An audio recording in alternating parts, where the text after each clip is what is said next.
First, they kill Laura Palmer. Now, look what they do to television from David Lynch.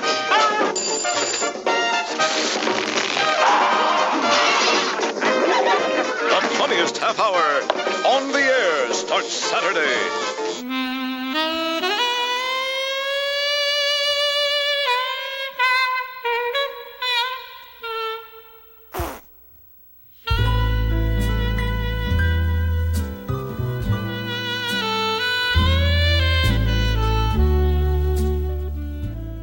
Welcome to Twin Peaks Unwrapped. I'm your host, Ben Durant, and beside me is...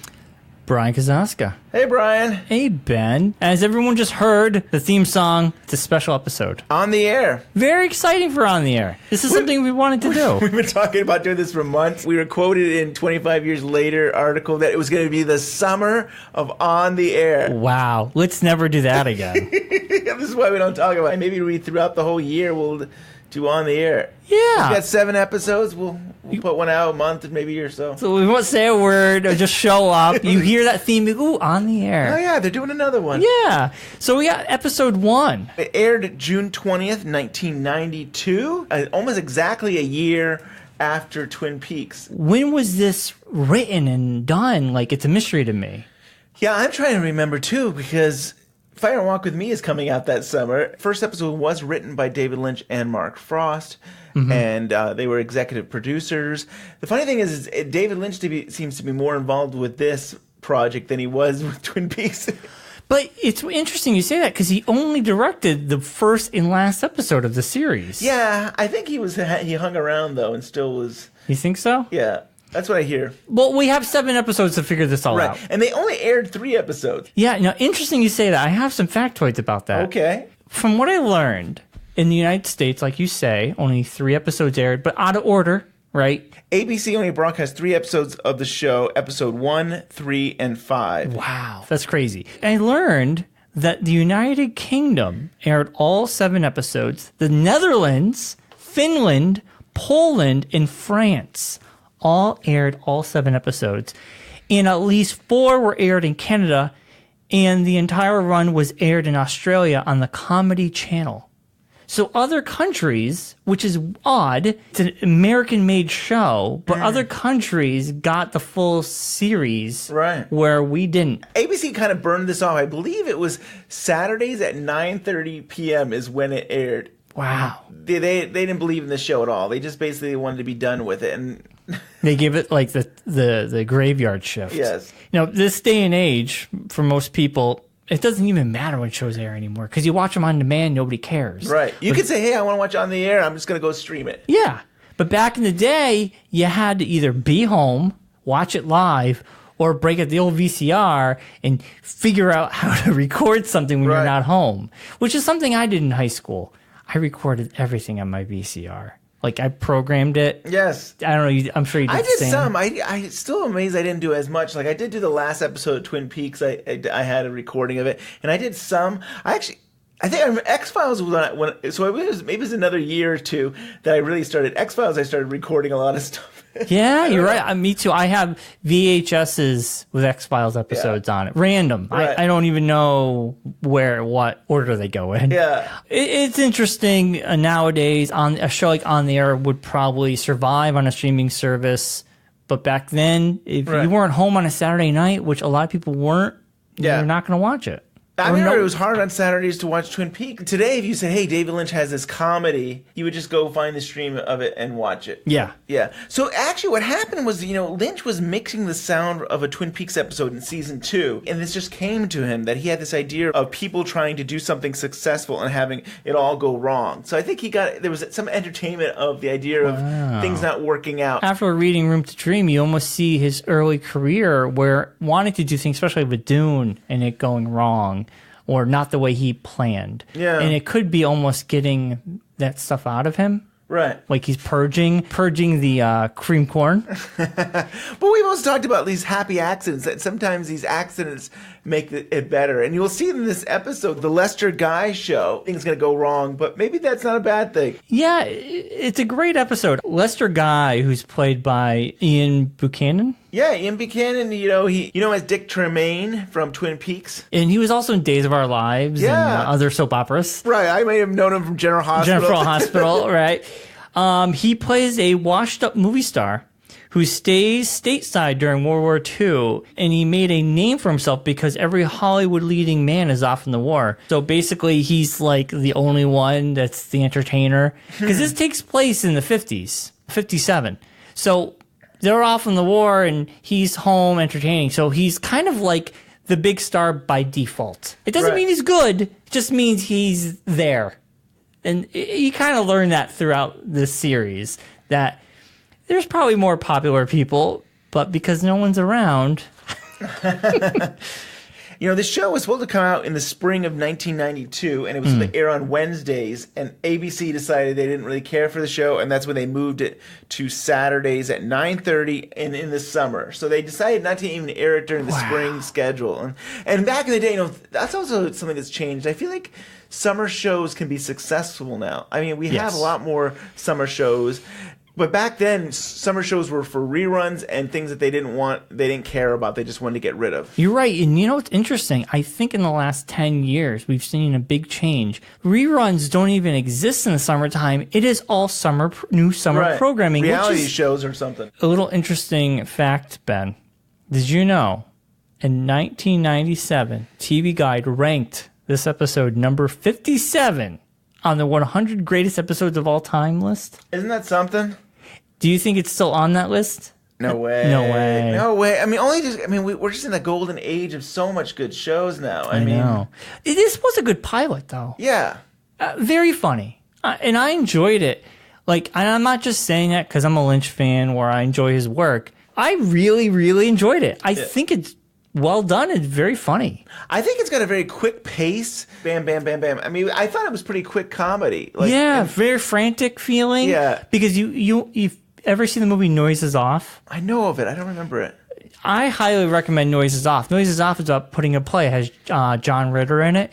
It is frantic because they're doing a play, and you see the rehearsals, and the rehearsals are going wrong or right, and then they do the play, and everything goes wrong. But they pull it off.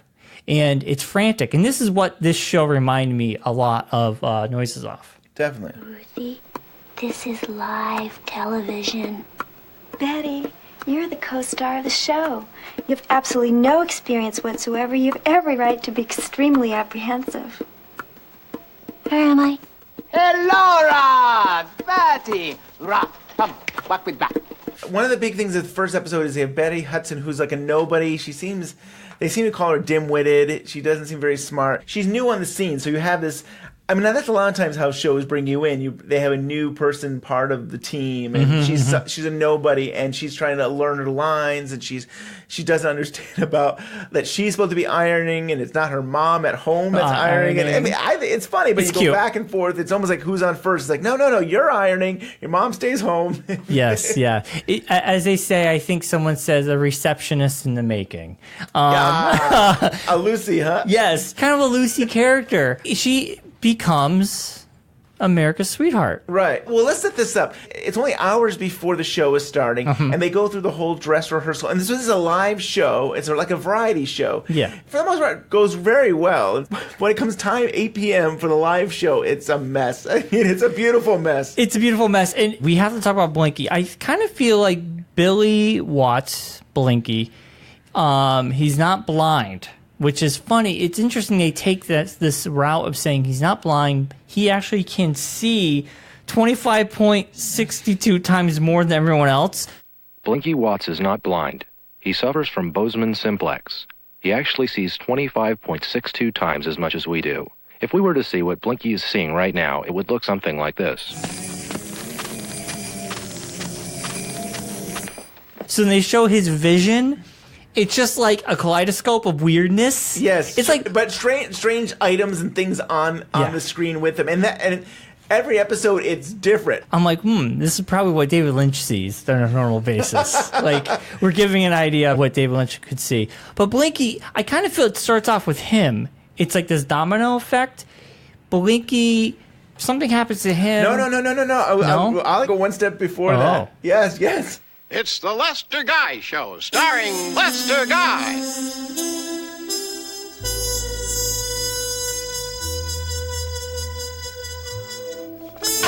Oh, something's gone wrong already.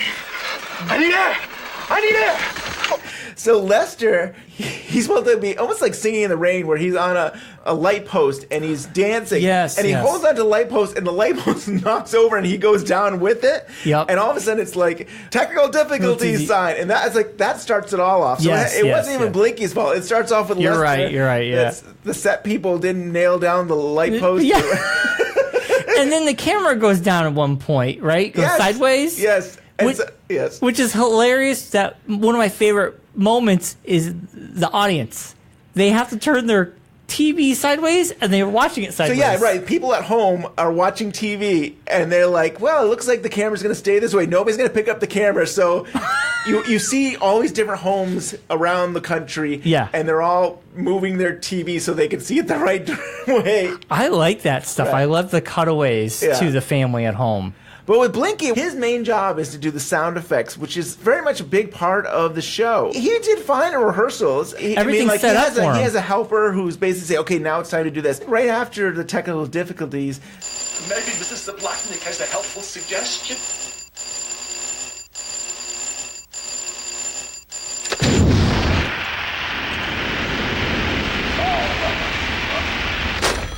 this phone, they pick it up and it's on fire. Basically, they're furious that they're having issues. Miguel Ferreira. Bud Budwaller gets the phone, who he plays, and he gets a call from the president, and the fire comes out of the receiver. I love that. And I love it too. It's one of my favorite gags. And That's really cool. It's real fire. Yeah. Like today would be CG because like we Yes.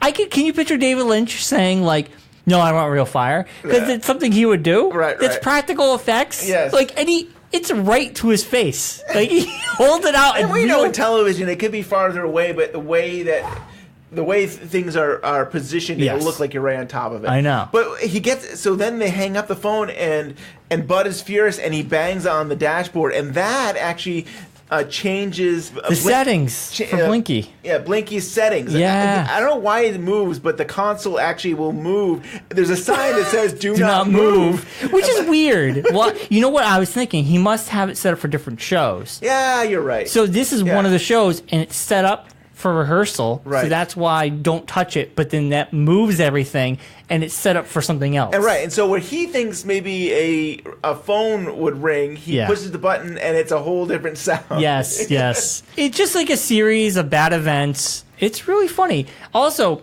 one of my favorite gags before the whole thing goes to shit is it's a sight gag. It's the makeup artist who looks like a French artiste. Yes. He's got the mustache and the Beretta on, and he's using a paintbrush to apply lipstick to Betty, but he's nervous because they're about to go live, and he's shaking furiously, and the lipstick's like all over her face. What makes this scene so good is she's straight-faced. Like straight-faced, not laughing, like trying to get that lipstick on her lips. I don't know why it cracks me up. It's probably my favorite gag. I don't know why it makes me think of Mel Brooks for some reason. I meant to look up who the actor was that did the makeup, but it's something that I feel like Mel Brooks films would do. He would kind of be like, "I'm being very serious on putting makeup on," but it's just all over the place, silly. It does remind me of that kind of style of humor. I think that's why it cracks me up. We should talk about the director, who was, I'm going to mispronounce his name because he mispronounces everything. But it's Valja Gachtek. Es Gaktech, Betty.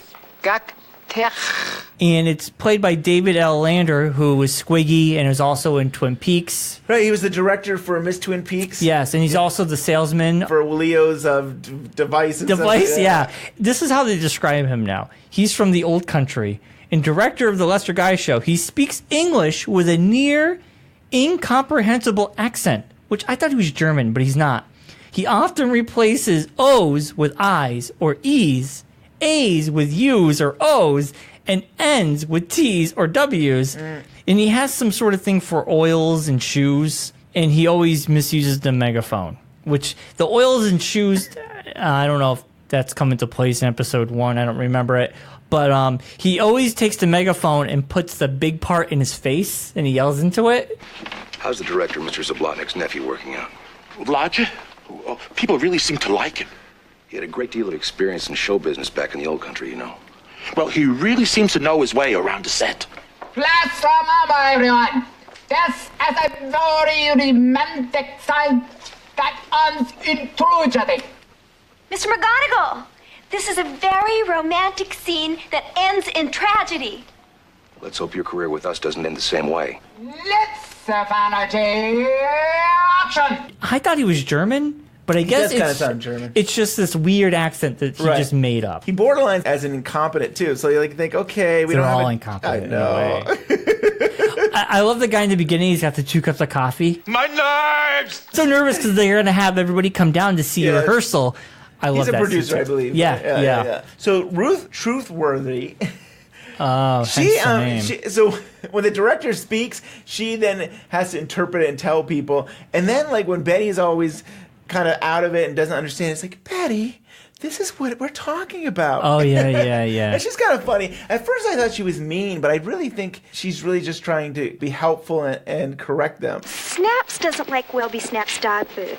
The string comes up through the bowl, attaches to Snap's collar, which pulls Snaps, against his will, to the food. She has to mansplain it to everybody. She will. I think she's just trying to keep the peace. Yeah, I thought the same thing when I watched it, but on second viewing it, you're right. I do agree.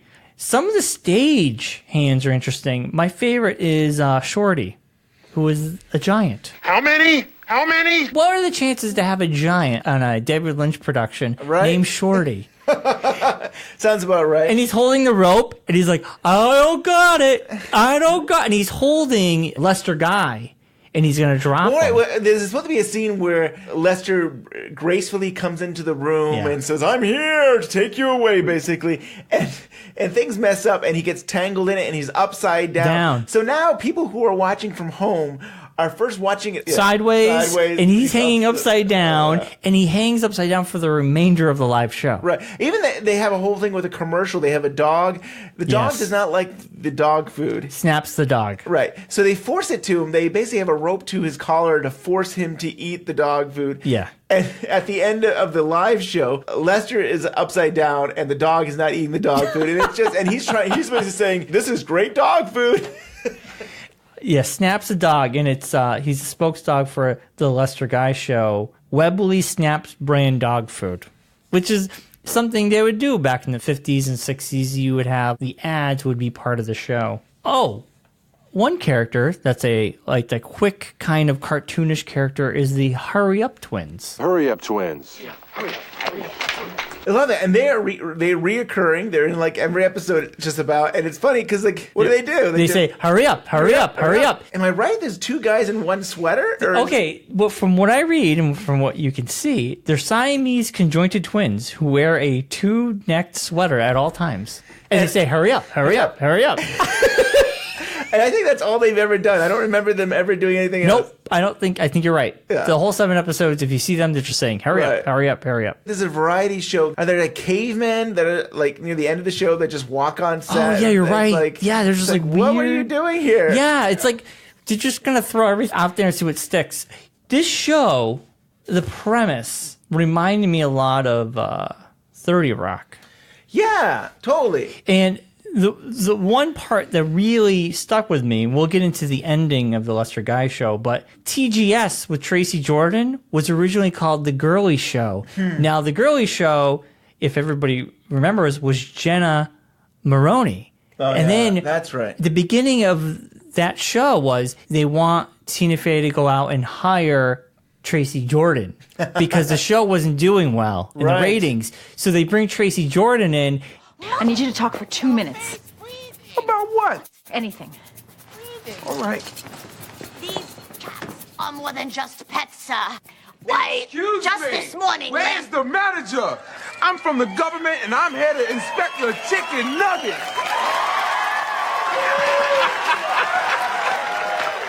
Uh-oh, look at Shorty. This hunky grandma be dripping. What's up, America? I'm coming into your house live. Let me hear you say, we love you, Tracy! And then it becomes TGS with Tracy Jordan and not the girly show. And she becomes jealous of Tracy Morgan. And this show is kind of similar. You have, by the end of this episode, you have Betty, after all this craziness is going on, she's ironing. And the guy who's supposed to come in with the gun, right? And be like, you're cheating on her husband, right? Her husband. Yeah. His cues are off. There's this guy in the corner who's not moving, and she's like, "This is funny because I think this is after the technical difficulties that when they open the screen, he's still there. Yes. And he's like, what is he doing in the corner? Like he's just there. I think and he's like, scared. The reason is that he's stuck. Like he probably was part of the props to set up you're right. the stage, but he's actually stuck in one of the cabinets, his suspenders or something like that. Oh, okay. And so he runs and he tries to leave. I mean, this is ridiculous, but he runs and his suspenders rockets him the other direction and he goes out the window. Yep. And then poor Betty, she's just kind of like, what do I do? This is crazy. And she's the normal one. Yes. So she decides to sing. She's telling the audience from home that what's going on before the show was like, I was talking to the director and so I'm going to iron and my mom's going to stay home. And she sings The Bird on the Tree. So still through the night. Mr. Guy is coming through the window. Darling. It's taking me up! I can't! Oh, no! Mr. Guy has gone out the window. And all the phones start lighting up, and they got themselves a hit. Well, they're lighting up, and you can only assume that this is it, that you're canceled and stuff. But She saved the show. She became America's sweetheart. I really think it could be David Lynch who's saying, it's a hit. Yes, you're right. It sounds like David Lynch. I bet you're going to place the soundbite right here. Wahoof oo het in Huns. It will be David Lynch. Yes. Tell me if you think this is David Lynch. It is David Lynch, because David Lynch has got to put himself in there somehow. Yeah, you're absolutely right. As the series will continue, which we go through, Lester Guy is going to have this jealousy towards her because she's supposed to be the dim-witted actress that nobody's supposed to like. He's supposed to be the star. Yeah. So that's where the contention is. This is Lester's show. He wasn't even on. He had that problem at the beginning, and that made technical difficulties, so you never got to see him dance around the light post.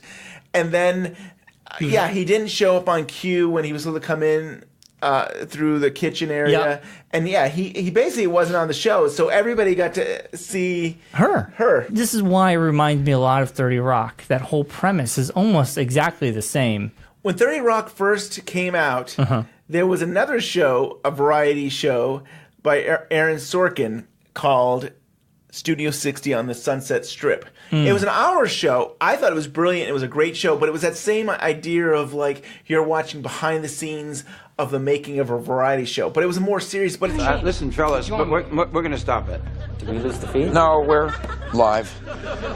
I'd like both of you to clear the stage. I don't want anyone to think that you were part of this. You clear the stage. Go on. Go on. This is not going to be a very good show tonight. And I think you should change the channel. What the Change hell? the channel. When did they put this Go ahead, right now. Does anybody know what the hell's going on? Betty, turn off the TV, okay? Told them to hold. No, I know it seems like this is supposed to be funny, but tomorrow you're going to find out that it wasn't, and by that time I'll have been fired. No, this is not. This is not a sketch. This is real. You want to go to BTR? This show used to be cutting-edge political and social satire, but it's gotten lobotomized by a candy-ass broadcast network, hell-bent on doing nothing that might challenge their audience. We're about to do a sketch that you've seen already about 500 times. Yeah, no one's going to confuse George Bush with George Plimpton. Now, we get it. We're all being lobotomized by this country's most influential industry. It's just thrown in the towel on any endeavor to do anything that doesn't include the courting of 12-year-old boys. And not even the smart 12-year-olds, the stupid ones, the idiots, which there are plenty, thanks in no small measure to this network. So why don't you just change the channel? Turn off your TVs. Do it right now. Go ahead. No, I get it. This is not problem. Get the camera off of him. Put it on what? Cut the boom mic It's then. his show. I take my instructions from him. Struggle between art and commerce. Well, there's always been a struggle between art and commerce. And now I'm telling you, art is getting its ass kicked. And it's making us mean, and it's making us bitchy. It's making us cheap punks. That's not who we are. People are having contests to see how much they can be like Donald Trump. Are you bleeping this out? He hasn't said anything you're not allowed to say. You had two shows at the same time come out, and 30 Rock succeeded, and unfortunately, Studio 60 on the Sunset Strip failed. I never saw it. Was it good? Did you see it? I liked it. I mean, but I'm a big fan of behind the scenes, making of, that we are Unwrapped. And Aaron Sorkin is brilliant. I mean, I love the way the fast talk and walk in and do things. Yeah, so he's great. I think it was a great show. I actually would like to maybe pick up the Blu-ray or see if I can find it streaming, because I thought it was a good show. I bet it's on Netflix or something. Yeah, somewhere. It's unfortunate more people didn't watch On the Air.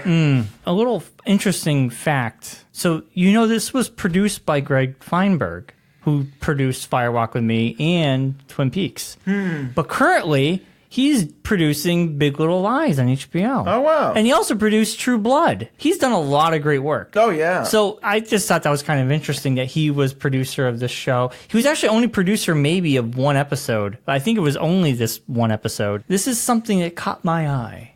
So I'm watching the credits. And then during the credits, they show the dog roll over. You don't see the David Lynch static until episode 2 at the very end, their production company. It's the Lynch Frost thing, right. Their symbol. So episode 1 at the very end, during the credits, it says Twin Peaks Productions, which I've never seen that before. But when I looked at episodes 2 through 7, they use ZBC, which is the fictional channel that this show airs on, which is interesting. I actually Googled Twin Peaks Productions. This might be the only time they used it. I'm not really sure. I just assumed it was during Twin Peaks. Maybe it's Lynch at the end. Frost production. Yeah, that's what you'd think, right? Just interesting that Twin Peaks became a Productions, because you'd always see Lynch Frost. Just something I found to be kind of interesting. There's definitely a lot of people that worked in Twin Peaks that are part of this. Yeah. You have Sabrina Sutherland, who's producing this. You have Robert Angles that will produce an episode later on. You have Mark Frost's brother, Scott Frost, write an episode. Yeah. Angelo Badalamenti doing the music. Yeah, and great music, too. Yeah. Peter Deming, who did Lost Highway and did cinematography for the new Twin Peaks, he did one episode. Mary Sweeney will do one episode editing. Oh, nice. And a lot of directors, too, from Twin Peaks direct, right? Yeah. Leslie Linkletter? Yep. Johanna Ray, of course, will be helping casting. So it's kind of cool, their family circle there. Yeah, it really is cool to see that there was a bunch of them that continue. And I guess that's true of all of Lynch's work. He brings a lot of people that he knows and trusts back in for another project. Yeah, I think a lot of directors do this. They find people they trust and like. Any more factoids anymore? Anything we want to talk about this episode before we get into some interesting reviews? I have the original script of the first episode. Okay. Betty in the script says that she never wanted to be an actress. She wanted the simple life of just cleaning sheets in the hospital. She wanted to help people, but she never had any interest in being an actress. It looks like her sister is actually a famous actress. God. So the thinking was, wow, there's this famous actress on another network. If we could get her sister, maybe that she would be popular as well. We don't need it. Yeah, I totally agree. So what I would like to do for the remainder 6 episodes is read a couple interesting reviews I find online. About On the Air, because I think it's great to go back and see what people thought. My first review is Ken Tucker for Entertainment Weekly. ABC is dumping this new creation from Twin Peaks boys David Lynch and Mark Frost about the early days of live TV into a summertime spot that will probably attract few viewers, which lets you know what the network probably thinks of On the Air. But what do TV networks know? Sure, On the Air is unfunny, but not in a stupid who's the boss way. Rather, in a bizarre, so corny it's surreal way. The premise, each week we're shown a new episode of The Lester Guy Show, a 1957 New York variety show hosted by Guy. The Guy Show is always a disaster, full of props that fall apart, backdrops that tip over, performers who enter on the wrong cue. This is due in part to the fact that the Guy's director, played by David L. Lander, Squiggly on Laverne and Shirley, speaks as an unplaceable, impenetrable accent, No one knows what the devil he's saying. But it's also because Guy and the rest of the cast and crew are boobs, incompetents, and fools who are forever misunderstanding and fighting with each other. We are also shown the reactions of the 50s families watching the Guy in their homes. Everyone is a happy, grinning moron. On the Air is a one-joke sitcom that makes explicit the message that always lurked behind the Twin Peaks towering pine trees, that TV is stupid and people will watch anything. Its undisguised contempt is pretty enthralling. B+. Wow. Yeah. So that was interesting because it was sort of like a backhanded compliment. Yes. But they still gave it a B+. Weird, huh? I mean, I think... Did you see that coming? That B+? No, yeah. But you got to say about Mark Frost and David Lynch, they do original stuff. It's not like they don't do your like typical, like, oh, we're just going to do a cop show or we're going to do your typical comedy. I mean, they do like out there stuff. You don't know what's coming next. Yeah, give them credit. Give them credit, yeah.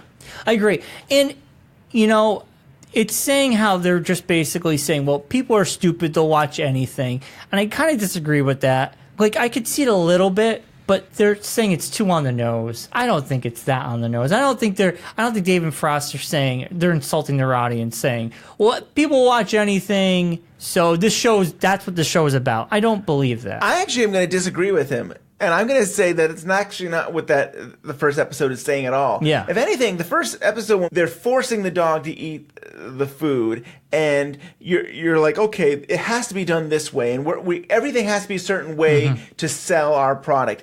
And what made people like it so much was they were outside of the box. They say, like, everything went wrong, and it's like, I think that's what we like. We don't want... Maybe that's why the society we're in today is because... things are not your typical normal stuff is happening, you know, that it's outside the box. It's original. It's new. It's like, wow, they're messing up. I mean, yeah.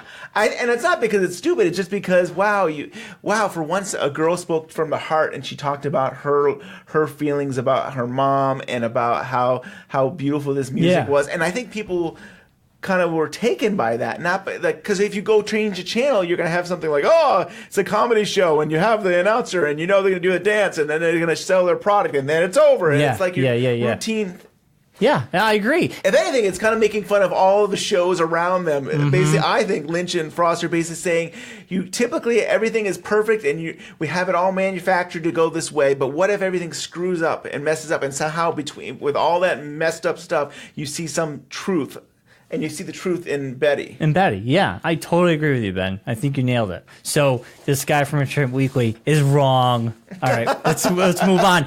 I'm going back 26 years ago and telling him he's wrong. He's wrong. We're going to go door to door. That's right. Now, real quick, I knew about this. It was the 25th anniversary last year. Yeah. But, we were busy with Twin Peaks. Yeah, we didn't have time. So this is like, we're a little past the 26th anniversary here. It's fine. Yeah, it's fine. Yeah. So Newsday, Marvin Kitman wrote, it has a strange, surreal quality. I usually like strange, but this is strange. Actually, come to think of it, On the Air may be the most stupid thing I've ever seen. Aww. And did he any rating? That was it. That's all he said.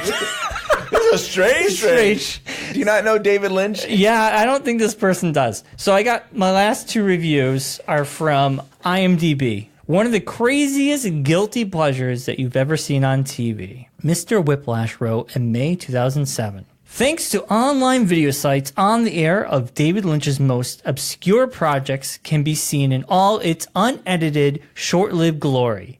Needless to say, it's like the big gag reel Trojan horse of Lynch's career. Meaning that he somehow slipped this in, let it loose, and while it didn't really make a gigantic impact, for those who've seen it, there really is simply nothing else like it. Well, actually, that compliment pertains mostly if you're yet to see something even more off-kilter that Lynch has done that hasn't been one of his most popular pieces. At the same time, he and Mark Frost accomplished so much in the realm of just sheer giddy, slapstick, random 7th grade meets art school satire, it makes one big brilliant heap of stupidity. It's not too much of a wonder the show lasted as short as it did. If it had gone on longer, there remains the distant possibility it could have run its course very fast as a replacement show in mid-season. They gave it 10 out of 10 stars. Wow. And I have to tell you, a lot of the people on IMDb gave it a high rating. It was all between 7s and 10s. Right. No if joke. they've heard of it, if they know about it. Yeah. So here is the one. This will be the only time I'm going to give you a 1 star, because I think this might be the only 1 star on there. There might be one other one, but very few. This person, now, I'm going to warn you, there are no periods. This is just one gigantic run-on sentence. Why are you reading this one? It's entertaining. Okay. So they wrote, truly, truly dreadful. This show should be off the air. All right, here we go. On the air, no stars David Lynch, who did the great Twin Peaks years ago, created in 1992. One of the absolutely singly worst shows ever. This is it. I saw every single episode and didn't laugh one single thing on this truly distasteful, mean-spirited piece of absolutely junk that makes all the terrible reality shows look like classic masterpieces. I agree with the book Bad TV that the show is incredibly unfunny and idiotic, and it makes me sick. And 1992 was not a good year for television except for Martin, and this show definitely proves it. How the hell did Ian Buchanan, formerly of General Hospital and The Bold and the Beautiful, get into this mess sadness meet? There is not one single laugh in this thing. The teleplay is trash. The acting is horrible. Everything else just falls absolutely flat on its face. This is an absolutely dead zone for television. This, in the real world reality show, were the beginning of the downward spiral of television as we know it. Also, a few TV shows were worthy. 1 star. Wow. I know, that's a mouthful. I don't think this person got it. No, I don't think so either. They thought Martin was the best show in 1992. I read it because it's funny. Yes. Yeah, I mean, I don't take this person too seriously because it was just one run-on sentence. There's literally no period anywhere. There's commas, but that's it. But obviously people don't, and the reason I'm reading this, it's humorous to read and hear, but also not everybody got this, and that's fine. Everyone has different tastes in comedy. Comedy's, art is, not for everybody. That's why it's David Lynch. I just wanted to read the, pros and cons. Yes. I thought it was really humorous. The Metacritic, just so everybody knows, there are 3 reviews on Metacritic, 2 good, 1 bad. That's it for On the Air.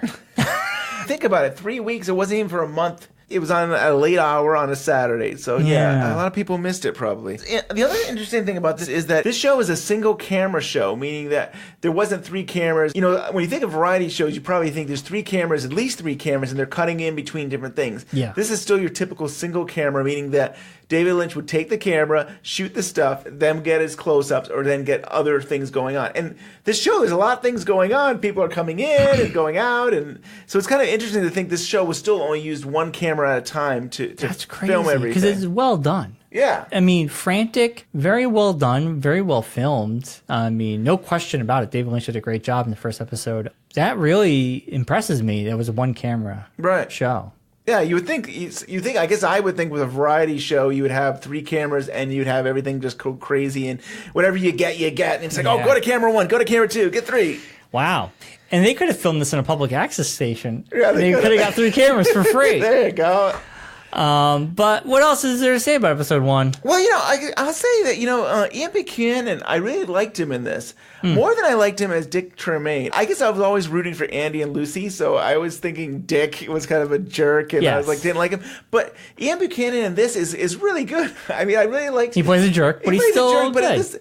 But his mannerism and the way he acts, and like he's practicing, and people are being noisy, and he'll just give like a smirk, and he'll put his hands on his hips, and he's just like, I'm practicing here. Yes. But it's just like the way he was. To me, it was like, I thought that was funny. And there's times where like Bud there is screaming and yelling at everybody, which Miguel does incredible. Like that's what he's great at that. Yeah.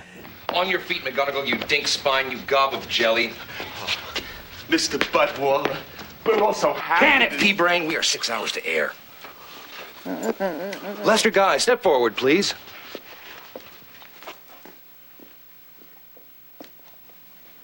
Friends. And he comes out and he kind of like, I'm here.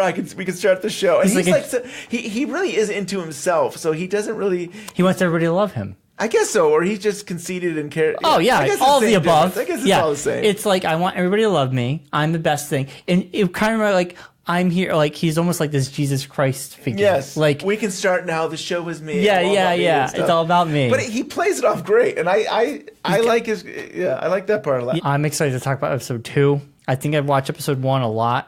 I'm happy to get all of this off my chest because I'm really excited to dive into the rest of the series. Yeah. You know? So episode 2, we'll be doing that next. We don't know when. It'll be coming out soon, sooner or later. Yeah. Hopefully in the next month. Yeah. So stay tuned. If we forgot something about On the Air, episode 1, and you want to send us an email, twinpeaksunwrapped@gmail.com, just put in the header On the Air, and maybe we'll read it at the end of next On the Air episode. That'd be awesome. That'd be great. So if you have anything to say about On the Air, make sure you put On the Air in the header, and we'll read it on the next On the Air episode. Right. And unfortunately, this is still not available on DVD or Blu-ray. No. People have put it on YouTube, and there's probably other ways you can find it, but a nice, clean, beautiful HD version is not available. No. So if you want to watch it, best way is YouTube. Yeah. Right now. That's it. I have high hopes that it will come out in the next few years. Maybe DVD. Yeah, we had this debate, didn't we? That you say that things that are more obscure don't go on Blu-ray? No. It's very true. I'm only saying this because I myself thought that wouldn't be the case, but Blu-ray never really took it off like DVD did. DVD was crazy popular. Blu-ray, sort of. Right. Now we're past Blu-ray. Now it's Blu-ray 4K. Yes. And digital taken off. So if anything, I could see On the Air going to a streaming service. Like, what if Netflix picked it up, or what if Showtime put it up, or somebody? Yeah, something, right. I don't know. Maybe a DVD release would be cool. I would be totally happy with that. Yeah, because it's 4:3 anyway. That's true. So, I mean, the quality... Yeah, I just want to have it. Yeah. I just want to own it. It would be cool to own on like an official release. So, I don't know. I mean, maybe I'm wrong. Maybe there are obscure things on Blu-ray, but I can't think of anything. I've never...